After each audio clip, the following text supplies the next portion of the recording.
이 밑에 벌이 있죠? 네. 얘들이 이제 한다고.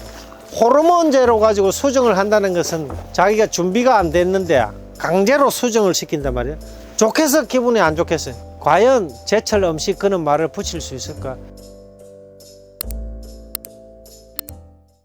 남부지방에는 이제 12월 20일부터 1월 말 정도까지가 최고 추운 시기라고 생각하면 됩니다.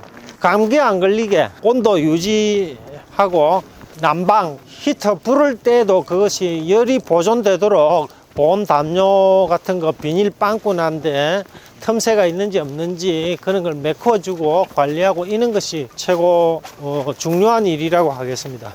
보통 심고 나서 2달 뒤에 수확을 할 수 있다, 성수확기 이렇게 생각하고 그 뒤에는 계속 연장해서 재배하느냐 수도하느냐는 가격과 시기가 결정합니다. 이렇게 면적이 많이 재배하고 겨울에 불 떼고 할 적에는 연료값, 인건비, 판매 가격, 수익, 내 순수익이 얼마냐 이걸 계산을 해야 되는, 그것을 실패하면은 농사를 계속할 수 없는 상황으로 자기가 내몰린다고. 쉽게 말하면 급식업자, 친환경 농산물을 유통시키는 업자들이 있어요. 열매가 있는 밑에 이 척지, 곁다리 이런 것을 제거를 해줘야지 이 위에 있는 이게 잘 커. 이런 것을 제거해 주는 것이 농부가 하는 일입니다. 전 작기에 걸쳐서 이것만큼 중요한 일이 없어요. 그러면 이 나머지 이제 수정을 하잖아요. 일꾼이 있어. 벌을 넣어놨어.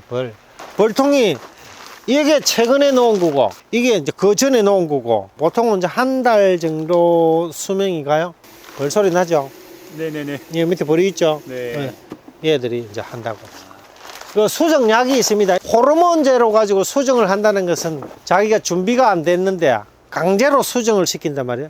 좋겠어, 기분이 안 좋겠어요? 그러면 어떻게 돼요? 불량가도 나오고 뭐 기형가도 나오고 호르몬이나 모든 것이 뿌리에서 빨아당긴 양분이나 지베렐린, 옥신, 기리 성장, 부피 성장 자기 딱 맞춰가 화분, 꽃가루가 나와서 수정을 한다. 좌우 밸런스가 맞아. 그러나 준비가 안 돼가 농부가 내가 마음이 먼저 앞선다. 내 수익의 목표가 맞춰지가 있다고.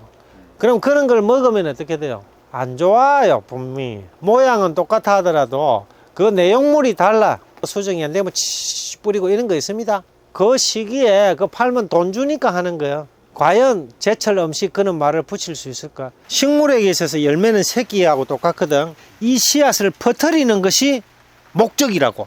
그러면은 이때는 건드리면 어떻게 돼요? 행복하고 사람이 먹거나 짐승이 먹어서 보람이 있잖아. 딴 데 흩어지고 갈 수 있는, 번식할 수 있는. 그러나 이 위에 있는 걸 타치를 하면 어떻게 돼요? 아직 크지 않았는데 긴장한다고. 무슨 일이 있을까? 사람으로 치면 스트레스를 받아. 이렇게 손을 대면은 몸살을 해. 곁까지 잘라내는 거. 그때는 어떻게 돼요? 조심해서 다루어야 돼. 너무 작잖아. 이 힘들단 말이야. 이것보다는 이렇게 좀 커가 있는 거 있잖아요. 이 열매를 착화시킨 과체류는 일단 건드리면은 싫어한다.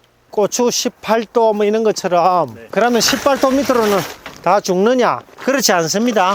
씨앗 회사에서 크레임 걸리지 않기 위해서 과하게 측정해 놓은 게 있습니다. 단련하기 따라서 다 적응해서 생존이 가능해요. 토마토 13도 15도 좋다. 조경표에 종자 씨앗에 보면 그렇게 적어 놨습니다. 내가 해볼 적에 5도 정도만 해도 오케이, 괜찮아. 처음부터 5도 이러면은 견디기 어려워요. 13도, 12, 19, 87, 65 이렇게 적응을 시켜줘야 돼. 그러면 어떻게 돼요? 걔들이 5도에서도 더 건강하게 튼튼하게 잘 자라. 그렇게 하기 위해서는 조금 더 신경 써야 돼. 키로당 내가 6,000원에 판매하고 있습니다. 포장 단위가 4kg였나요? 24,000원 예. 박스에. 예. 일반 소비자들이 와도 그 가격에 줍니다. 한살림이나 유기농 토마토를 산다면은 지금 이것보다는 싸게 사기가 어려울 거예요. 토마토가 한 6, 7, 10% 정도 된다고 보면 되죠. 일단 급식업자가 오다를 주는 품종을 위주로 재배하니까 팔기가 쉽고 수요가 있고 하다 보니까 수확 체험합니다. 딸기가 수확 체험이 최고 많고요. 이제 방울토마토 이런 것도 체험하기 좋습니다. 그런 거 없습니다. 돈 때문에 체험을 못 한다면 안타까운 일 아닙니까? 힐링팜이라고 적어놨는데 제가 여기 와서 약간의 카타르시스나 힐링이 된다면 전 만족합니다. 뭐 스타벅스 커피 한 잔 먹어도 7,000원, 8,000원인데 여기 가서 10,000원 정도 들고 와가지고 자기가 실컷 먹고 집에 갈 때 좀 가져가고 네.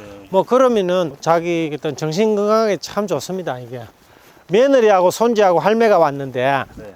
할매가 며느리를 타박을 했어요. 네. 우리 며느리 참 머리가 안 돌아간다. 네. 할머니 왜 그러십니까? 이러니까 아니 딸기 따는데 얼마나 힘든데 마트에 가면은 딸기가 있는데 이걸 왜 비싼 돈 주고 저거 따가지고 노역을 하면서 이 일을 하느냐. 며느리가 어리석다 했습니다. 네. 그래서 제가 할머니 보고 뭐라 했습니다. 할머니는 그게 노역이죠. 하지만 저 애는 딸기 따는 것이 놀이고 재미입니다. 할머니는 딸기를 많이 심어도 보고 했지만 저 애는 슈퍼에서 박스에 담긴 딸기 말고 밭에서 이파리하고 같이 있는 딸기를 본 적이 처음인데 얼마나 기분이 좋겠습니까?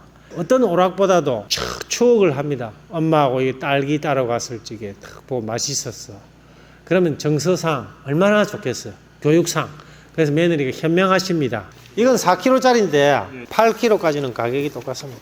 24,000원에 택배비가 4,000원 받습니다. 그날이나 가서 수확해가지고 보내주시는 거죠? 어제 저녁까지 주면은 오늘 붙이면 내일 받습니다. 우리나라는. 나를 위해서 조금 좋은 것을 나에게 먹일 필요가 있어요. 우리 집에 암 환자들이 오늘도 왔지만은 암이 걸리고 투병 생활 중에 농약 친 걸 못 먹겠다, 유기농을 찾는다 이래 왔는데 그건 사후 약방문이에요.